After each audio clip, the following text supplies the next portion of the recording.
Formiga na Tela hoje é sobre cinema, mas também sobre quadrinhos. porque nós vamos falar de heavy metal, universo em fantasia.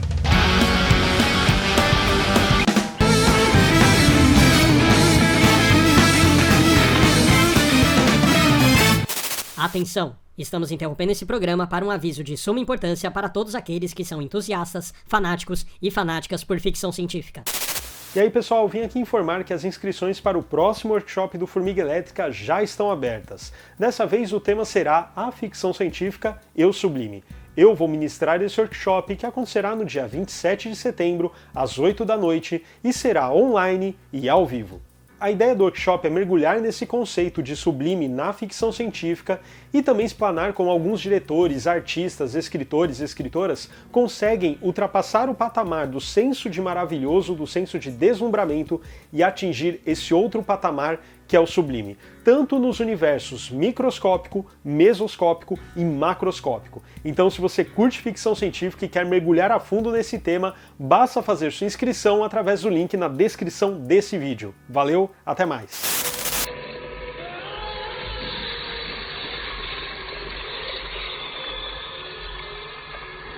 Nós já tínhamos feito o podcast sobre a Metal Hurlan, né? Faltava dar uma expandida nesse assunto e falar um pouco da contraparte, né, da sua contraparte, que é a heavy metal estadunidense. E aqui a gente já pula direto para a consequência da revista Heavy Metal, né, que juntou aquela galera, Kevin Eastman e tudo mais.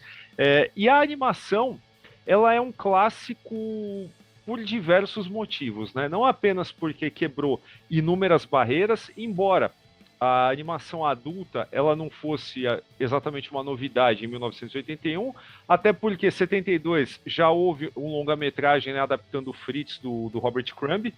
Só que, feito desta forma, um filme de antologia, misturando estilos, né, eu acredito que o heavy metal, o longa-metragem, ele consegue trazer um caráter assim que é inédito, né, em termos da história da animação estadunidense, porque ele consegue, de alguma forma, capturar muito bem esse espírito anárquico da revista, né, que a Heavy Metal herdou, pegou ali da sua matriz francesa, por assim dizer. Já tem 40 anos, né, lembrar que em 1981 já era um momento em que, curiosamente, o cinema comercial, né, vindo da década de 70, ele era um cinema onde predominavam-se os temas adultos, né, você tinha muito pouco limite dentro do próprio cinema comercial, porém, em 81 já tinha virado para o paradigma Star Wars, Spielberg e tudo mais.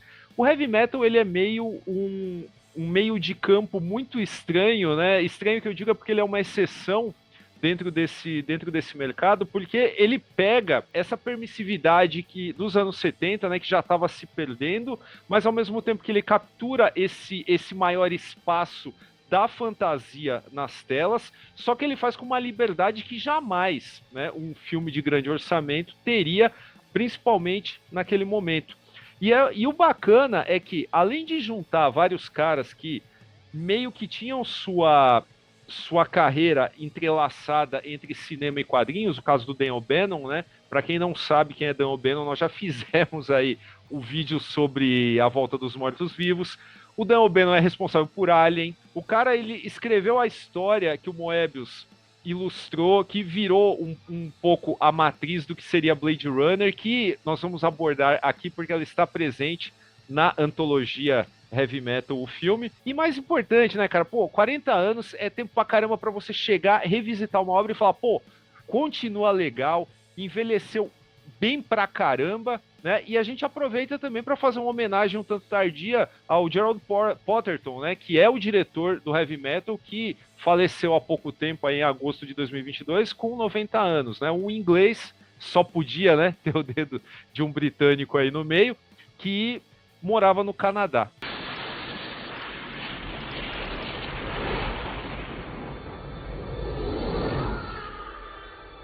O exercício estilístico dela é o exercício que era feito no seu material de origem, na sua mídia de origem, que era uma revista como a Urlan posteriormente que se seguiu a heavy metal, que dava completa liberdade, né? Completa liberdade artística dentro de algumas linhas editoriais gerais, como da fantasia e da ficção científica, mas que permitia que dentro disso seus artistas fizessem o que bem entendessem.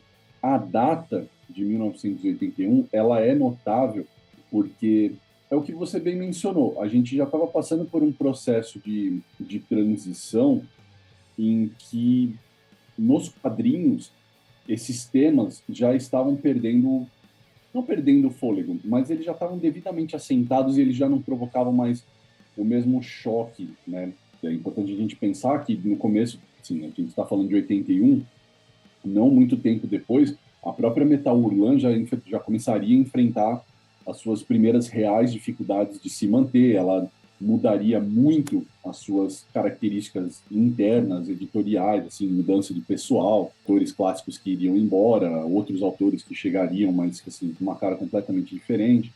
Então, assim, o fato de a animação heavy metal vir em 1981 é interessante porque é um momento em que, nos quadrinhos, aquele estilo já não provoca, como eu disse, o mesmo choque. Mas nas animações a gente não tem um paralelo com heavy metal. Não é que não tem, até tem. Você tem algumas animações, como, por exemplo, o Planeta Fantástico, que já ousam nesse sentido, já dá uma pressionada nesses limites do que era entendido como animação nesse período, mas isso não diminui a potência da animação heavy metal, porque acho que é justamente isso. A gente estava passando por um período de transição e no próprio cinema live action, né, propriamente dito, nos anos 80, a gente veria uma ascensão muito grande de filmes de fantasia, o que indica que havia um interesse grande por parte do público em geral desse tipo de material. Então a heavy metal, ela acaba, eu não sei dizer, e estou completamente no plano da especulação, eu não sei dizer até onde a animação heavy metal influenciou nesse movimento de redescoberta, de interesse pela fantasia no cinema. Mas, como você mencionou, a gente tem alguns nomes, como o Potterton, como o O'Bannon, e caras muito influentes vindos dos quadrinhos, né, como o Bernie Wrightson, o Juan Jimenez, o Richard Corben também está envolvido, para mostrar para o público o potencial da fantasia. Então, eu acredito que pessoas que tenham tido interesse em fantasia nesse período, dificilmente passariam incólume tão somente pelos nomes envolvidos. Mas, como você disse, cara, e eu concordo, o material ele é tão bom, eu acho que o não envelhecer é uma coisa que nem se aplica, porque é um exercício estilístico tão forte, é algo que se encerra em si mesmo, tem um valor que é próprio. Heavy metal, a animação, não é um negócio muito para consumo, é para apreciação.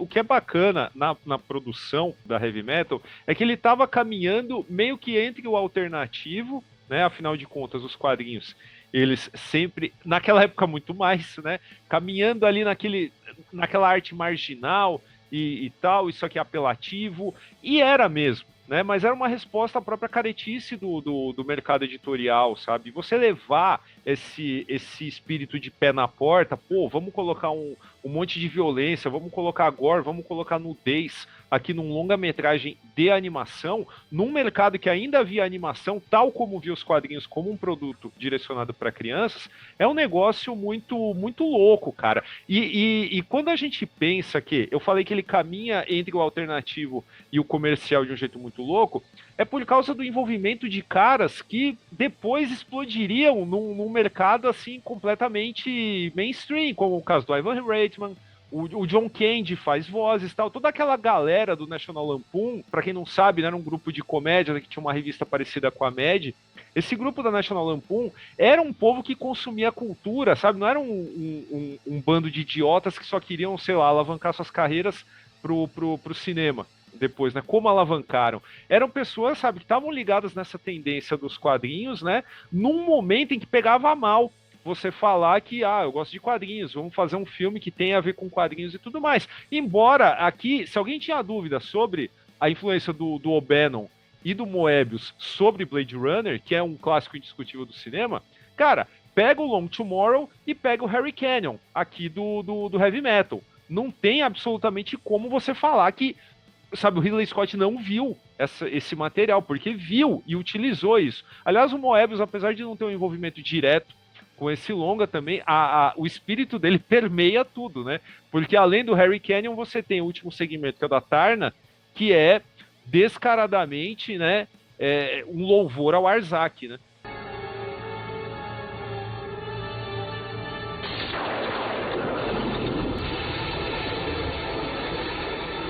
Fora a animação se chama Heavy Metal, né?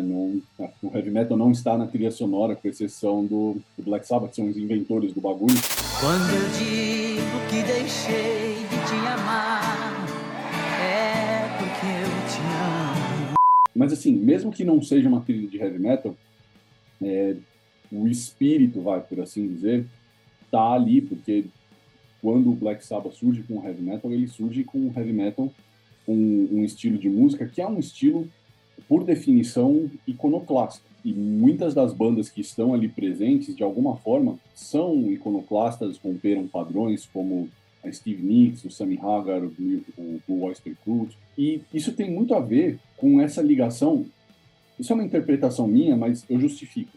Eu acho que isso tem muito a ver com o fato de realmente ter tantos ingleses envolvidos e o fato de que muito das manifestações anti-establishment que os ingleses faziam nesse período, especialmente se a gente está levando em consideração 1981, onde a memória da Margaret Thatcher ainda era muito, assim, presente, né, na vida dos britânicos, eu não acho à toa que essa conexão entre um quadrinho que é originalmente francês e iconoclasta e um estilo musical que é inglês e igualmente iconoclasta, encontrem-se no meio do caminho nessa forma de uma animação tão ousada.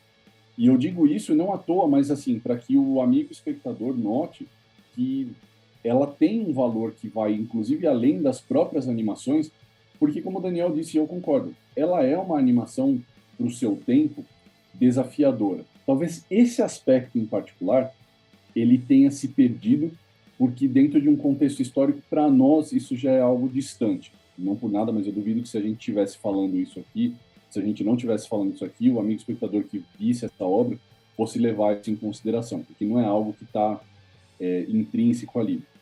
Mas, como eu disse e reforço, os méritos artísticos mais do que justificam qualquer intenção de assistir a Heavy Metal, tanto por todos esses artistas dos quadrinhos, os outros que o Daniel também já mencionou, que, apesar de tudo, e isso também é uma coisa que a gente precisa levar em consideração quando a gente fala sobre os méritos da animação, normalmente quando você junta talentos tão grandes, de estilos tão distintos numa coisa só, a coisa tende mais a desandar do que dar certo, porque são muitas visões diferentes, são às vezes grandes egos, né, trabalhando numa mesma coisa, e as visões tendem a se sobrelapar e não existe uma harmonia.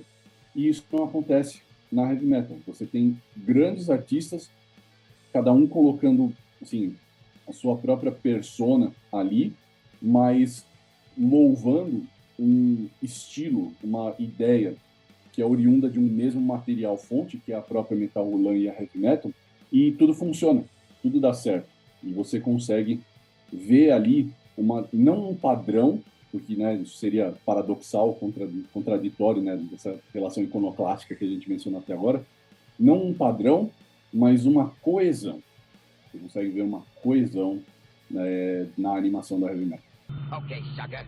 Hand over your cash. Now!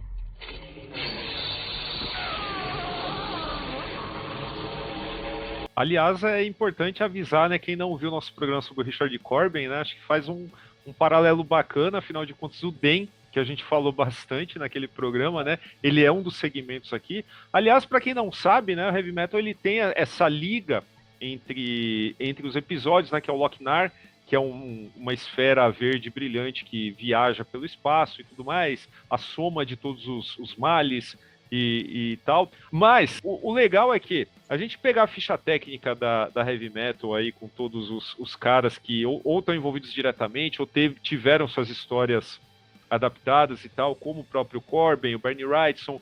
O Bernie Wrightson no estilo assim mais cartunesco, né, que as pessoas costumam lembrar. Mas você também tem uns caras ali, cara, porque reassistir agora, né, para fazer o programa e prestar atenção nos créditos finais foi um exercício muito legal, porque deu para ver que até a música do Blue Oyster Cult, que tá na trilha do filme, ela é coescrita pelo Michael Moorcock, entendeu? O que é... E assim, o cara ainda tá com o nome escrito errado nos créditos do filme, isso é muito louco. E até, tipo, em artista de background, designer de alguma coisa ali, deu pra achar até o Howard Chaykin, cara. Olha que mistureba muito louca, né? E agora, falando sobre as técnicas de animação, que também precisam ser destacadas, porque o filme é um show de técnicas, sabe, de inventividade, chega a ser caleidoscópico o tanto de estilos que você tem acesso ali, cara. Vê que rotoscopia, a gente já tá cansado de falar aqui que não é uma novidade na animação. O Superman dos Fleischer já fazia isso lá nos anos 40. Mas agora, cara, você filmar objetos assim, verdadeiros como um carro, ou como, sei lá, um avião, né, um modelo de avião filmado com linhas fosforescentes para fazer o segmento do B-17, que é um segmento que, assim, que nem é o melhor, na minha opinião, mas é o que tecnicamente mais chama atenção por causa dessas sequências aéreas, né? Você sacar que existia um objeto 3D, numa época que ninguém pensava em usar computador, né, para animação, você pegar um objeto 3D, filmá-lo ali, sabe, fazer movimentos de câmera e transformar aquilo numa animação tão fluida que você, sabe, você sente que aquilo tá quase saltando da tela, apesar de ser 2D. Mesma coisa o Soft Landing, né, o primeiro segmento em que mostra o astronauta descendo ali num carrão e tudo mais, que é o que já dá o pique para toda essa loucura que a gente testemunha ali. E o final, né, cara? Porque não é spoiler, evidentemente, né? Até porque não tem grandes reviravoltas dramáticas aqui. Mas o final, a parte que a casa explode, eu acho espetacular, cara. Eu acho muito bacana, porque dá pra ver que os caras fizeram uma mescla muito legal de maquetes com animação mesmo. E em nenhum momento soa que parou um negócio e começou outro. É muito orgânico.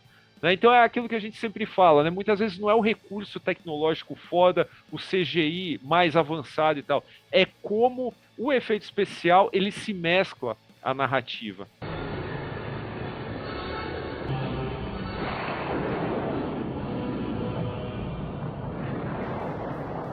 Cara, a gente tá falando de uma galera que estava se inspirando em Moebius e Druillet, caras que, assim, não só revolucionaram os quadrinhos, porque os quadrinhos deles eram muito bonitos, mas a própria técnica, a própria produção dos quadrinhos, a própria visão que eles tinham da arte era diferente de outros artistas que existiam na época. E para uma animação da Heavy Metal / Metal Hurlant fazer jus a esse material fonte, o mínimo que eles podiam fazer é explorar a arte da animação da melhor forma possível. E claro, gente, aqui a gente não está falando que, da maneira como a gente está dizendo, parece que Heavy Metal é a melhor animação de todos os tempos. E, nossa, não é essa a questão, gente. A questão é que Heavy Metal é a oportunidade que a gente tem de ver uma forma de arte específica como a animação, que normalmente é relegada a um público específico e um público cuja relevância dos critérios críticos nunca é levada em consideração, porque ninguém leva em consideração as críticas que crianças têm sobre a forma de arte que elas fruem. É a chance que a gente tem de ver o máximo potencial que essa arte tem para oferecer.